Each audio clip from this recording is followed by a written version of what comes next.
KPHP colony Padmavati plaza దగ్గర మాత్రం ఈ షాపింగ్ కాంప్లెక్స్లో ఈరోజు ఉదయమే 5:30 గంటల ప్రాంతంలో కూడా ఒక మొబైల్ షాప్లో ఫైర్ యాక్సిడెంట్ జరగడం జరిగింది. భారీ అగ్ని ప్రమాదం చోటు చేసుకోవడం వల్ల కూడా ఇక్కడ కొంచెం అన్ని షాపింగ్ కాంప్లెక్స్ వాళ్ళంతా మార్నింగ్ టైంలో ఉండరు కాబట్టి కొంచెం ఎంతకైనా ఆందోళన చెందాల్సిన విషయమే అని చెప్పుకోవచ్చు.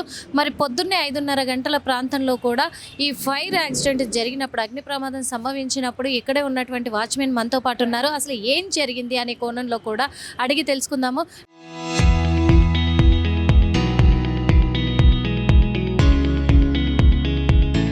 మీరు ఇక్కడ వాచ్మెన్ గా చేస్తూ ఉంటారా? అవును మేడం. ఎన్ని గంటలకు జరిగింది మీరు చూసారు? పొద్దున 5:30 జరిగింది మేడం. ఇది 5:30 జరిగింది. అప్పుడు మీరు లేచి ఉన్నారా? మేము లేచే ఉన్నాము. ఇక్కడ కూర్చున్నాం మేడం. నేను కొబ్బరి బొండాలైన కూర్చున్నాము. కూర్చుంటే పొద్దున సన్నగా చప్పుడు వినపడింది ఆ లోపల. చప్పుడు వినపడితే మేమే ఎలకడ ఏదో చప్పుడు చేస్తున్నాంలే అనుకున్నాం. తర్వాత ఏమైంది, ఒక 10-20 నిమిషాలకి ఒక బోర్డు కింద పడింది. ఒకటి లోపల కాలి ఒక అద్దం కింద పడింది లోపల. అది బోర్డు కుక్కలు గడిపినామని మేము అనుకున్నాము. తర్వాత మరి 10-20 నిమిషాలకి లోపల నుంచి బయటకు పొగ వచ్చేసింది. పొగలు వస్తే అప్పుడు ఎవరు అక్కడ ఫోన్ కొట్టేసి అక్కడ కరెంట్ డిపో ఉంటే దాన్ని బంద్ చేసినాం. బంద్ చేసి వాళ్ళు ఫోన్ చేస్తే అప్పుడు ఫైర్ ఇంజిన్ వచ్చి అప్పుడు ఆరిపేసి పోయింది. వచ్చినారు. అంటే మీరు షట్టర్ తీసినప్పుడు చూస్తుంటారు కదా, మొత్తం మొబైల్స్ ఇవన్నీ కూడా ఫోన్లు అన్ని మొత్తం అయితే కాలినా మేడం. మొత్తం కాలిపోయినాయి.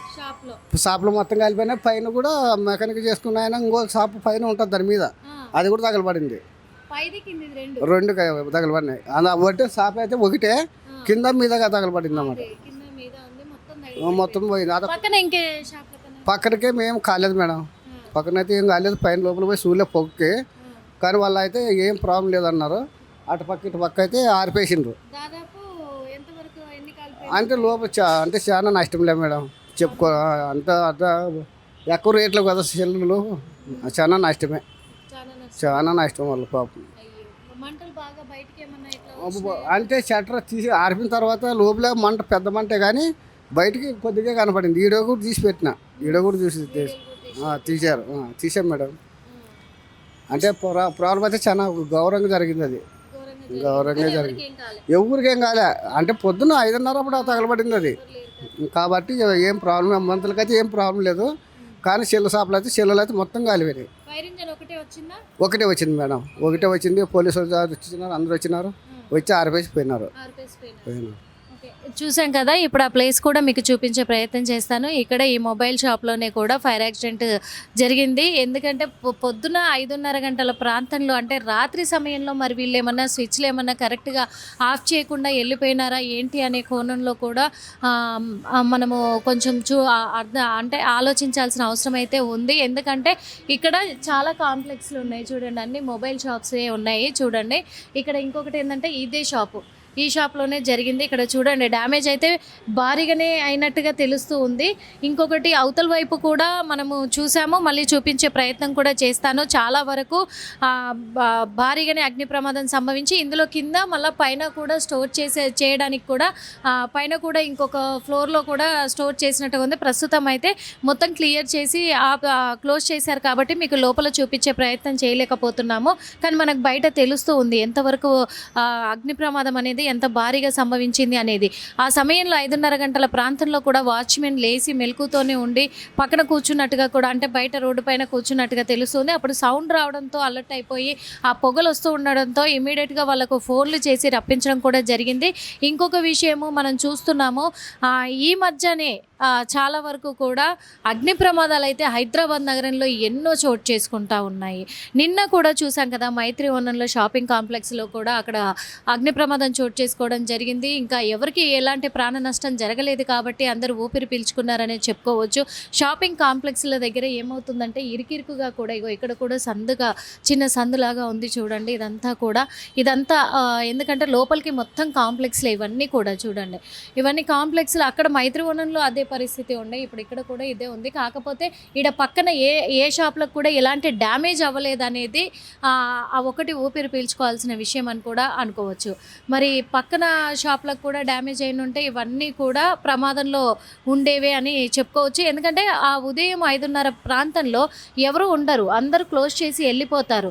అలాంటప్పుడు ఇందులో షాక్ సర్క్యూట్ వల్లే జరిగింది ప్రమాదం అని చెప్పేసి కూడా ఫైర్ డిపార్ట్మెంట్ వాళ్ళు కూడా తేల్చినట్టుగా తెలుస్తూ ఉంది. అప్పటికి ఫైర్ ఇంజన్లు వచ్చి ఇక్కడ మొత్తము అగ్నినంతా కూడా అదుపులోకి తీసుకురావడం జరిగింది. మంటలను అదుపులోకి తీసుకురావడంతోటి ఎవరికేం కాలేదు. ఎందుకంటే షాప్లలో ఎవరు లేరు కాబట్టి ఎవరికేం కాలేదు. ఆ టైంలో ఒకవేళ మనుషులు ఉండుంటే ప్రమాదం సంభవించేదేమో అనే రీతిగా కూడా ఉంది. వచ్చేది ఎండాకాలం అయినప్పటికీ కూడా ఒకదాని తర్వాత ఒకటి, ఒక చోట కాకపోతే ఇంకో చోట అగ్ని ప్రమాదాలు అయితే చోటు చేసుకుంటూ ఉన్నాయి. భారీ నష్టమే కలిగింది. లోపల ఉన్న ఫోన్లు అన్నీ కూడా పూర్తిగా దగ్ధమైపోయాయి అని చెప్పేసి వాచ్మెన్ కూడా చెప్పడం జరిగింది. మరి ఇక అవతల కూడా మీకు చూపించే ప్రయత్నం చేస్తా, ఎందుకంటే ఫ్రంట్ సైడ్ కూడా ఉంది. ఆ ఫ్రంట్ సైడ్ ఎలా ఉంది, మొత్తం ఎంత డ్యామేజ్ అయింది అనేది కూడా మనకు తెలుస్తుంది కాబట్టి అక్కడ కూడా చూపించే ప్రయత్నం చేస్తాను. మరోవైపు షాపుకి మరోవైపు కూడా చూపిస్తామని చెప్పాం కదా, ఇదే ఇక్కడే కనిపిస్తుంది కదా, ఇవన్నీ కూడా షాక్ సర్క్యూట్ వల్లే ఈ వైర్లన్నీ కూడా డ్యామేజ్ అయిపోయి కూడా ఇవన్నీ కిందికి అంటే ఒక శబ్దం రావడంతో మరి వాచ్మెన్ అలర్ట్ అయిపోయాను అని చెప్పేసి కూడా చెప్పడము మనం చూసాము. అదేవిధంగా ఆ కోణంలోనే ఆ ప్రమాదానికి గురైనప్పుడు పరిస్థితులే ఈ అవతారం చూడండి. కేబుల్స్ అన్నీ కూడా ఎంత డ్యామేజ్ అయిపోయినాయి అంటే షాక్ సర్క్యూట్ వల్లే ఇదంతా జరిగి ఉంటుంది అని చెప్పేసి కూడా మొత్తం అధికారులు కూడా అంచనాకి వచ్చారు అని తెలుస్తూ ఉంది. ఇగో డ్యామేజ్ చూడండి, లోపల నుంచి కూడా మొత్తము బండలతో సహా పగిలిపోయినాయి. అంటే గ్లాసెస్ ఆ సౌండ్కి ఒక పెద్ద ఆ మిర్రరు పగిలిపోయి కింద పడ్డట్టుగా కూడా ఓనర్ వచ్చి ఇది లాక్ తీయడంతో కూడా మొత్తము వాచ్మెన్తో సహా లోపలికి వెళ్ళి చూశారు. కాబట్టి వాళ్ళు చెప్పిన వివరాల ప్రకారమే మనకి నిదర్శనంగా కనిపిస్తూ ఉన్నాయి. ఎందుకంటే లోపలైన డ్యామేజ్ అంతా కూడా బయటికి క్లియర్ చేయడము అదంతా కనీసం లేదన్నా అందులో దాదాపు 100కు పైగా మొబైల్స్ ఉన్నాయి అని చెప్పేసి కూడా చెప్తూ ఉన్నారు. అదంతా కూడా డ్యామేజ్ అయినట్టుగా కూడా తెలుస్తూ ఉంది. పైన ఇదే పైన తను చెప్పారు కదా వాచ్మెన్, ఈ పైన కూడా మనకు కనిపిస్తూ ఉంది. మొత్తం పొగలతో అలుముకుపోయి మొత్తం కూడా లోపల ఆ పైనంతా కూడా డ్యామేజ్ అయినట్టుగా తెలుస్తూ ఉంది. మొత్తానికైతే భారీ నష్టమే జరిగింది. ఎలాంటి ప్రాణ నష్టం అయితే జరగలేదు. ఇప్పటికైతే మంటలు అదుపులోకి తీసుకువచ్చారు. ఫైర్ ఇంజన్ డిపార్ట్మెంట్ అంతా కూడా మంటలు అదుపులోకి తీసుకొచ్చేసి ఇక్కడ మొత్తం కూడా ప్రశాంతమైన వాతావరణము కల్పించేలాగానే చేశారు. ఎందుకంటే ఒకవేళ అప్పుడు కస్టమర్లు ఉన్నప్పటికీ లేకపోతే ఇక్కడ ఈ మొబైల్ షాప్ రన్ చేస్తున్నటువంటి యాజమాన్యం ఉన్నప్పటికీ కూడా వాళ్ళకి ఏదైనా ఇంజూర్ అయ్యే ప్రమాదం కూడా కలిగేదేమో. కాకపోతే తెల్లవారుజామున సంభవించింది కాబట్టి ఎవరికి ఎలాంటి నష్టం జరగలేదు. గతంలో మనం కొద్ది రోజులుగా అంటే ఒక నెల రోజుల క్రితం చూసుకున్నట్లయితే నాంపల్లిలో కూడా ఫర్నిచర్ షాప్లో ఎంత పెద్ద అగ్ని ప్రమాదం జరిగిందో మనకు తెలుసు. భారీ అగ్ని ప్రమాదం వల్ల 5 ప్రాణాలు కూడా కోల్పోవడం జరిగింది.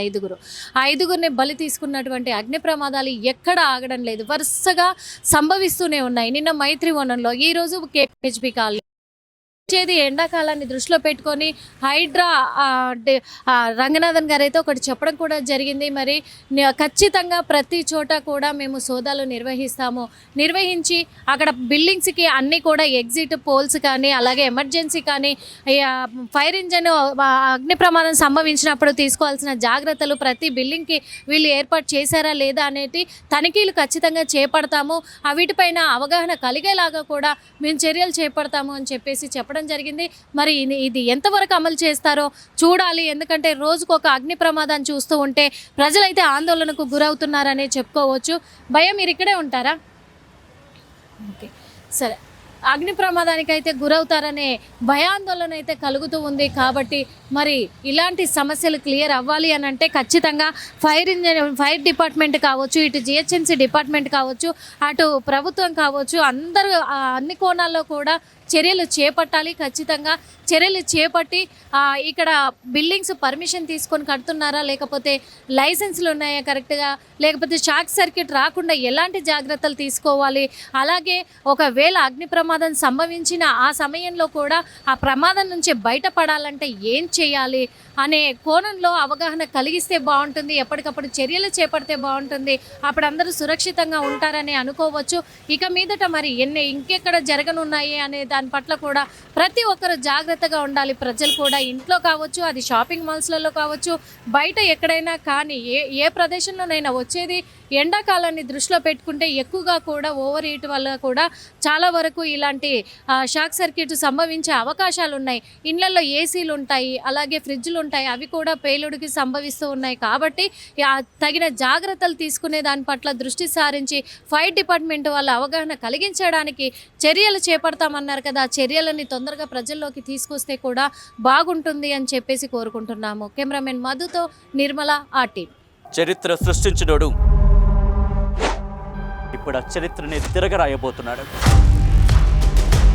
అబద్ధాల గోడల్ని బద్దల కొట్టి నిజాలను రాగా మీ ముందుంచబోతున్నాడు.